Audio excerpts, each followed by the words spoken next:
Northeast shares only 2% of its boundary with India, while 98% of its 2,000 kilometers border is shared with Bhutan, China, Myanmar, and Bangladesh.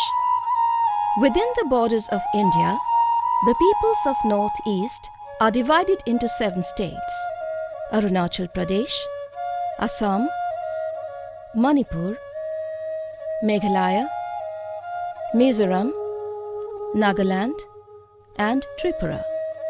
The experience of the peoples of Northeast of living in independent India has only served to alienate them even further. आपको क्या लगता है मैं कहाँ से आया? आप लग रहा है जैसे नेपाल से आए। Japan. You from China? I think you are in Northeast. The lives of a people in their own homelands is difficult. The smiling faces of a people hide the harsh reality and pain of their everyday existence. When we raise our voices to protest against discrimination, violation of our democratic rights, or demand autonomy and freedom, the Indian state's response is invariably to suppress our voices by brute military force. Take the example of 15-year-old Deepak Shira. He went to the stadium in Tura along with hundreds of other students to take part in a rally to demand a better educational system.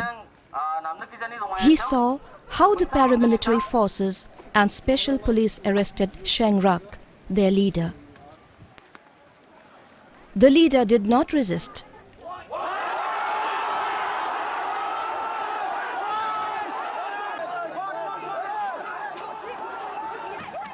The security forces started firing.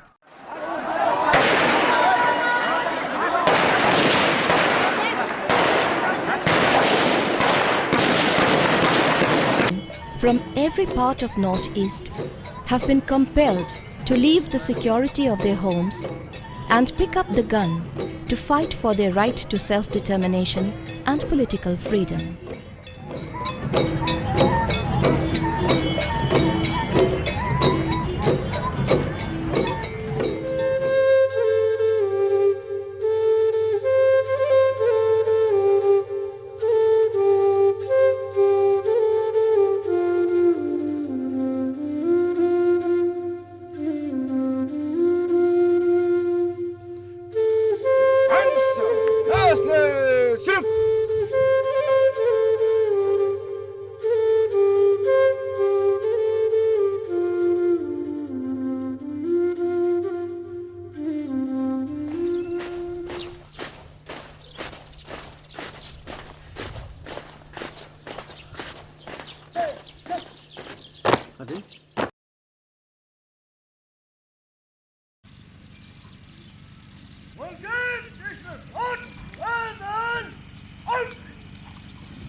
But in their hearts and minds, they still dream and sing of peace.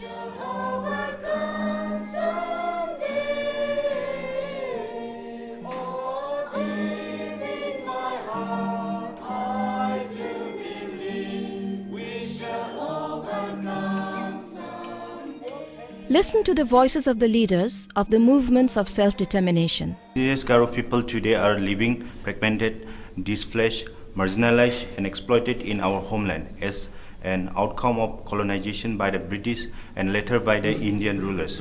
We are marginalized people scattered in Bangladesh and India. The Garo people have been asserting our democratic right to self-governance and development and unification of our homeland. Though the peace process has entered the 3rd year, no political talk has taken place till date. Instead, unprovoked killing of innocent civilians and arbitrary arrest of our cadres by the state continues unabated. The indigenous peoples in Karbi Anglong today are living fragmented, displaced, marginalized and exploited in our homeland, in spite of the basic safeguard enshrined in the 6th schedule of Indian Constitution. So alienation of our lands continues due to the tacit policy of the state to allow illegal migration and settlement in our land, resulting in alarming demographic change. So during the 6 years of ceasefire, only 6 rounds of tripartite talks were held, but unprovoked killing of innocent civilians and arbitrary arrest of our cadres by the state continues unabated.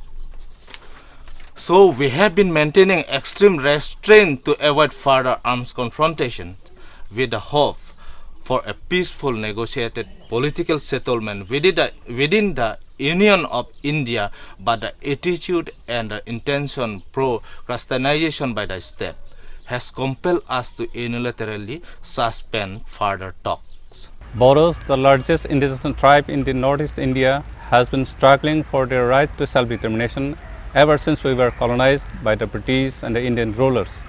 Our democratic rights, land and resources, political and cultural rights has been discriminated, marginalized and suppressed. In June 2005, the National Democratic Front of Bodoland, with the active support of the Boro people, agreed to ceasefire with the Government of India to start a political negotiation. No political talk has taken place till date, but we have been maintaining extreme restraint to avoid armed conflict in spite of unprovoked killings and arbitrary arrest of our cadres by the state during the 2 years of ceasefire, as we stand committed for a negotiated political settlement. We have been negotiating with the Government of India for the last 9.5 years and explained to them everything about the facts of the Naga history. During the process of negotiation, we have stated all our views and we believe they have understood the issue. Unfortunately, they still fail to respond positively. And we came to realize that there was practically no sincerity from the Indian side. When there is no sincerity, you cannot expect anything good. And this is the reason behind all this. You know, how many times we have taken these positive steps. We claim that we have taken all the bold steps for peaceful solution. But Indians are never ready. And there is no sincerity at all on the part of the Government of India.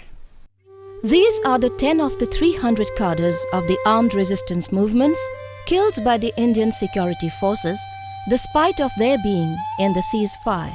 Samachar, as a person with very long experience in the students movement and now you're chairman of Northeast Students Organization, what do you really think about these Northeast peace processes? What is the prospect of these peace processes?